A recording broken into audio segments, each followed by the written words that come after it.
जम्मू में हुए युवाओं पर लाठीचार्ज की भाजपा नेता बलवंत सिंह मनकोटिया ने भी की निंदा। के ऊपर लाठीचार्ज किया गया, बिल्कुल गलत है, निंदनीय है, गलत है, निंदनीय है।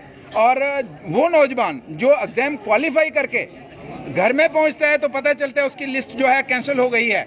और इसके ऊपर पहले तहकीकात क्यों नहीं की गई कि कौन सी कंपनी है जिसको ये जो टेंडर दिया। प्रॉपर्टी टैक्स को लेकर भी बलवंत सिंह मनकोटिया ना खुश दिखे। प्रॉपर्टी टैक्स जो है अभी हालात जो समाने नहीं है, हालात कोरोना से लोग बड़ी मुश्किल से निकले हैं। बता दें कि बीजेपी वाले भी कहीं ना कहीं एलजी महोदय के द्वारा जो नए नए कानून लाए जा रहे हैं उनसे दुखी हैं, पर करें क्या, अब तो इनके एलजी साहब भी इनकी नहीं सुनते। सत्य कहेंगे, सत्य लिखेंगे, सत्य चलेंगे।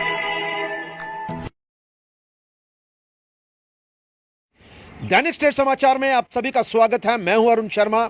मैं बात कर रहा हूं पूर्व विधायक उधमपुर के युवा भाजपा नेता बलवंत सिंह मनकोटिया की।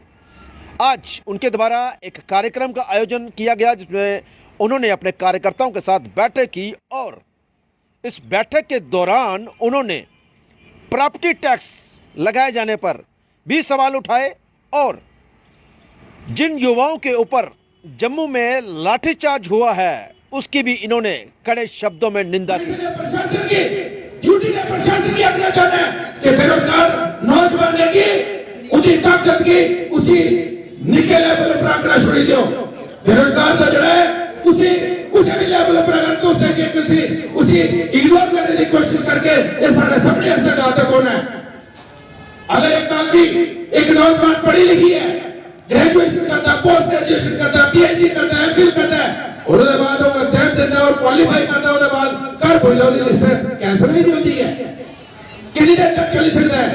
इस हद में आखना चाहना है कि बेरोजगारी का मसला है, इसी सीरियसली लेना पाना है। लाठीचार्ज क्यों होता है पर किसके लिए होता है लाठीचार्ज?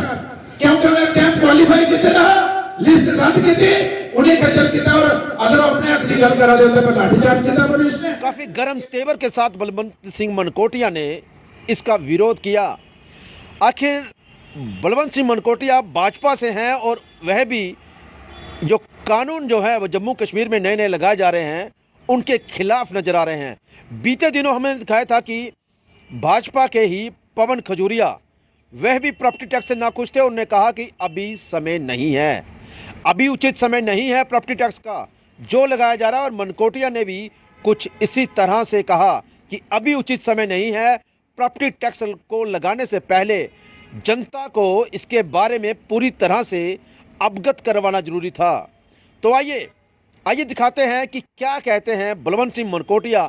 लेकिन हम बता दें कि बीजेपी वाले भी कहीं ना कहीं एलजी महोदय के द्वारा जो नए नए कानून लाए जा रहे हैं उनसे दुखी हैं, पर करें क्या, अब तो इनके एलजी साहब भी इनकी नहीं सुनते। तो आइए देखते हैं ये रिपोर्ट। देखिए इसका हम कड़ा विरोध करते हैं। इसका बिल्कुल गलत है क्योंकि जो नौजवान जो जिनके ऊपर लाठीचार्ज किया गया बिल्कुल गलत है, निंदनीय है। और वो नौजवान जो एग्जाम क्वालिफाई करके घर में पहुंचता है तो पता चलता है उसकी लिस्ट जो है कैंसिल हो गई है। और इसके ऊपर पहले तहकीकात क्यों नहीं की गई कि कौन सी कंपनी है जिसको ये जो टेंडर दिया गया।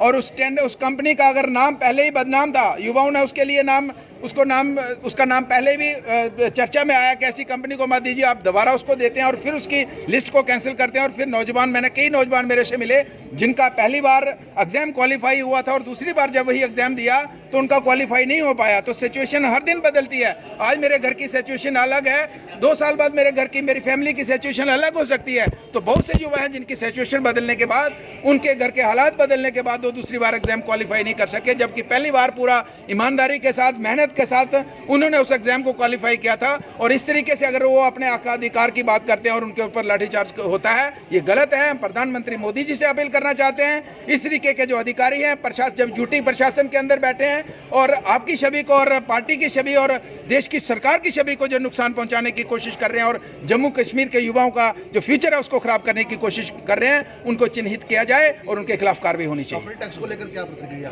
देखिए, प्रॉपर्टी टैक्स को लेकर हमारी पार्टी के जो अध्यक्ष हैं उन्होंने स्टैंड लिया था, लेकिन हम ये कहना चाहते हैं कि प्रॉपर्टी टैक्स जो है अभी हालात जो समाने नहीं है, हालात कोरोना से लोग बड़ी मुश्किल से निकले हैं। अब कोरोना काल में लोग अपने बिजली का बिल नहीं दे पाए हैं, पानी का बिल नहीं दे पाए हैं, बच्चों की स्कूल की फीस नहीं दे पाए हैं। इस कोरोना काल से जो उभरे हैं लोग, उनको अभी इतनी जल्दी इस तरीके का मैं कहूँगा कि हम इस तरीके का कोई टैक्स इम्पोज करेंगे, वो मैं पर्सनल अपने तरफ से कहता हूँ कि अभी इसमें जल्दबाजी होगी, इसको रिव्यू करना होगा। और जब भी इस तरीके का लगाना हो तो पहले लोगों को जागरूक करना होगा। जैसे कि एक हवा बन गया कि टैक्स लोगों को लगा कि वो टैक्स, मैंने 2-3 डिस्ट्रिक्ट जैसे रामबन में मैंने फीडबैक लिया कि साल का कितना टैक्स बनता है, तो उन्होंने बताया कि साल का पूरा 1 लाख टैक्स बनता है। रियासी वालों से फीडबैक मिलता है, कहते हैं साल का पूरा 2 लाख टैक्स बनता है। अभी उधमपुर का जो इनका पूरा खाका मिला नहीं है, तो कहने का मतलब है कि हवा एक बहुत बड़ा हवा बनाया है कि टैक्स है। लेकिन मैं भी कहना चाहता हूँ जितना टैक्स का हुआ उतना है नहीं। लेकिन फिलहाल मैं ये कहता हूँ कि अभी जो कोरोना काल से इस मुश्किल दौर से लोग निकले हैं, अभी थोड़ा सा हमें रिलीफ देने की ज़रूरत है। अभी इस तरीके के टैक्स अभी इम्पोज करने की ज़रूरत नहीं है उनको।